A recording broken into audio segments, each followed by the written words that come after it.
Alors Jésus, il est le centre de la foi chrétienne. C'est lui qui est vraiment au cœur de notre foi. Et Benoît XVI avait écrit un très beau texte là-dessus. D'ailleurs, il a inauguré l'année de la foi en 2000, au début, le 11 octobre 2012. Il a écrit un texte, La porte de la foi. Et 2013, c'était l'année de la foi. Mais ce n'est pas parce que l'année de la foi est terminée qu'on n'en parle plus. Au contraire, c'est une impulsion pour que notre foi grandisse. Nous n'avons jamais assez de foi. Demandons-le au Seigneur. Les apôtres disent, Seigneur, augmente en nous la foi. Alors, Benoît XVI écrivait, « Le chrétien croit en Dieu par Jésus, qui nous a révélé le visage. Il est l'accomplissement des Écritures et leur interprète définitif. C'est Jésus qui nous dit qui est le Père. Qui me voit, voit le Père. Et Jésus, c'est lui qui accomplit les Écritures. Même il est venu, il y a un petit enfant qui disait, au lieu de dire il est venu accomplir la loi, il est venu embellir la loi. C'est très juste. Et il est l'interprète définitif. C'est lui qui nous fait comprendre la parole, comme avec les disciples d'Emmaüs. Alors Jésus va s'extasier devant la foi de ses disciples quand il rencontre des gens sur son chemin, même des païens. Puis il va être très déçu, comme les disciples d'Emmaüs. Les disciples d'Emmaüs étaient des grands amis de Jésus. Ils le connaissaient, ils ont vécu avec, puis Jésus, il est mort. Et là, ils s'en vont tout tristes sur le chemin, puis ils se disent entre eux, peut-être qu'ils ne disent pas grand-chose non plus, parce qu'ils sont très tristes, mais en même temps, Jésus, leur ami, n'est plus là. Et Jésus arrive, il marche avec eux. Puis Jésus, il n'arrive pas, il ne dit pas « Ouh, c'est moi, je suis ressuscité. » Pas ça. Jésus, il arrive, il pose la question. « Qu'est-ce que vous parlez en chemin? » Hein? Il dit « Tu n'as pas lu hier ce qui est écrit dans la presse? Tu es bien le seul à ne pas avoir... mais tu n'as pas eu un message... tu n'as pas vu ça sur Facebook? Ou tu n'as pas eu un message, un courriel? Le grand...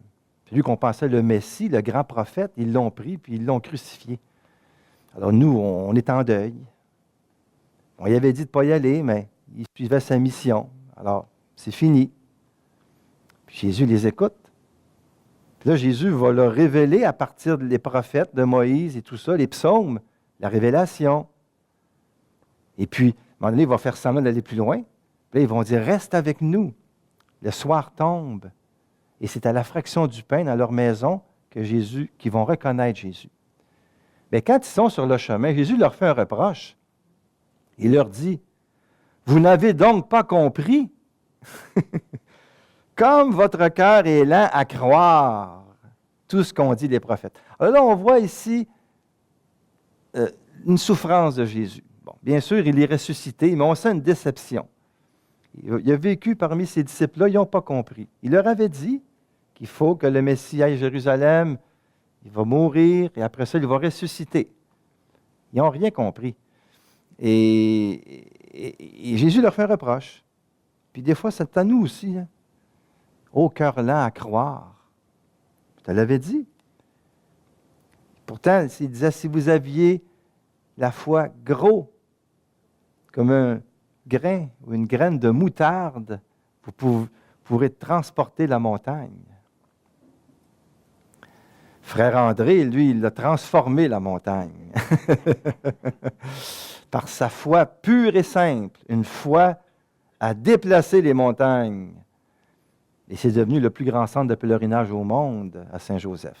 Frère André, qui n'avait pas d'instruction, il dit, moi, quand je suis en communauté, ça ne savait pas quoi faire, ils m'ont mis à la porte, je suis resté 40 ans. Et c'est à 61 ans qu'a commencé l'œuvre de l'oratoire avec la petite chapelle qu'il a bâtie. C'est simplement le fruit de la foi, d'un bout à l'autre. Frère André, c'est la foi d'un bout à l'autre, comme tous les témoins. Alors, c'est un message que je vous lance. Si vous voulez que votre foi grandisse, lisez des vies de saints, fréquentez les saints, lisez ce qu'ils ont écrit. Et votre foi va grandir, parce que eux, ils l'ont, la foi. Et la foi, ça se transmet. C'est comme une toux, ça s'attrape. Mais il faut que tu ailles aux bonnes personnes, sinon ça va être une très mauvaise toux. Philippe aussi, tu sais, dans Saint Jean, chapitre 14, verset 8, tu sais, Philippe, à un moment donné, il dit « Montre-nous le Père ». Alors, Jésus, il répond étonné, « Il y a si longtemps que je suis avec vous, et tu ne me connais pas, Philippe? » Encore là, le cœur de Jésus qui est blessé, là. Un peu comme la Samaritaine. « Donne-moi à boire. » Ou sur la croix, « J'ai soif. » C'est un reproche qu'il fait à Philippe ici, Jésus. « Qui me voit, voit le Père, Philippe. Il y a si longtemps que je suis avec toi. Tu ne me connais pas? » Alors ici, on voit comment le manque de foi atteint Jésus. Par contre, la foi vivante, alors là, ça, et nos deux grands témoins, vraiment, c'est Marie et Joseph. Je vous ai donné un cours, il y a 1 ou 2 ans, ici, à la Foi Télévision chrétienne, plusieurs émissions sur Joseph, l'homme de foi. Eh bien, sans le savoir, ce que je vous donne, c'est vraiment une suite à ce que je vous ai donné l'an dernier. L'homme de foi, Joseph. Eh bien, là, on va parler plus de la foi. Mais Joseph, c'est un bel exemple de foi. Hein, il a cru, il ne savait pas tout ce qui arrivait là, avec Marie. Il a dit oui. Puis Marie, c'est encore plus grand parce que même si l'ange t'apparaît quand même, tu as donné ta vie au Seigneur, puis tu es enceinte par l'action de l'Esprit Saint, l'ange lui dit ce qui va arriver. Mais Marie, elle est libre de dire non. La foi, c'est de dire oui sans comprendre. La foi, c'est de risquer ta vie sur l'incompréhensibilité de Dieu. Parce que Dieu demeure incompréhensible. Des fois, il nous demande des choses, puis on ne sait pas pourquoi. La foi, c'est risquer ta vie sur une parole, parce que tu y crois. Marie, elle a cru. Qu'il me soit fait selon ta parole. C'est ça. C'est là le modèle de notre foi. Marie, c'est une mère et elle veut que notre foi grandisse. Si tu as Marie dans ta vie, tu n'as rien à craindre.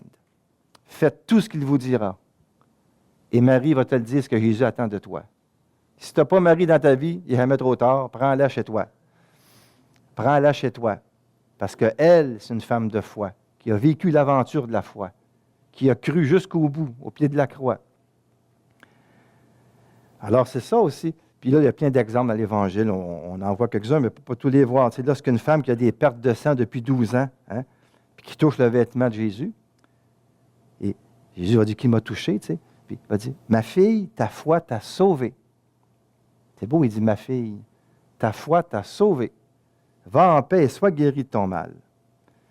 Il y a aussi la foi de Pierre, notre cher Pierre, notre cher Pierre qui marche ses eaux, qui coule, qui fait toutes sortes d'affaires. Il est très impulsif, notre Pierre, tellement qu'il va le renier 3 fois d'ailleurs, notre Jésus.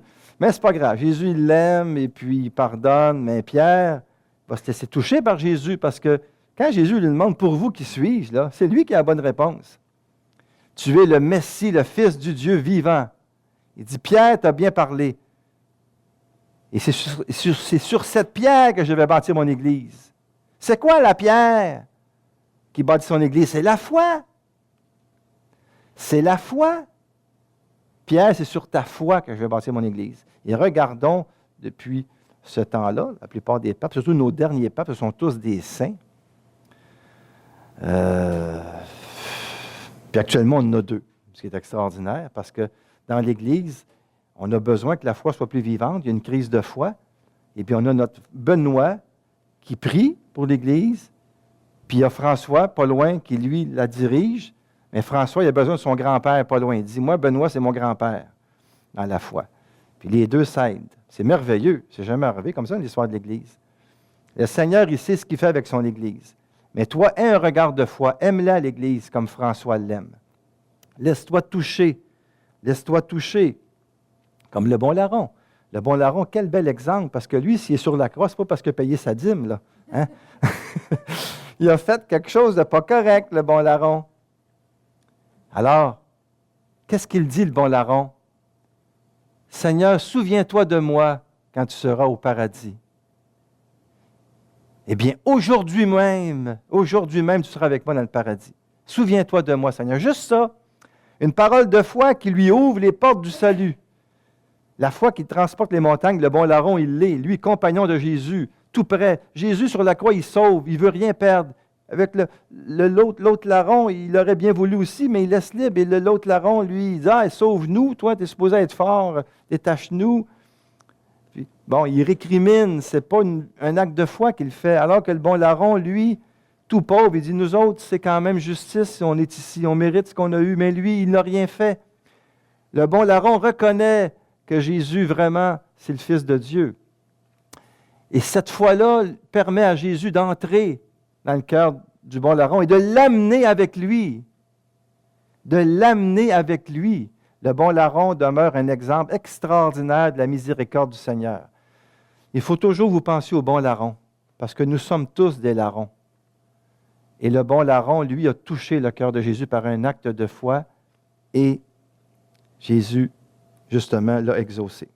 Alors, devant tant d'exemples de foi, vous en énumérez quelques-uns, mais c'est plein dans l'Évangile.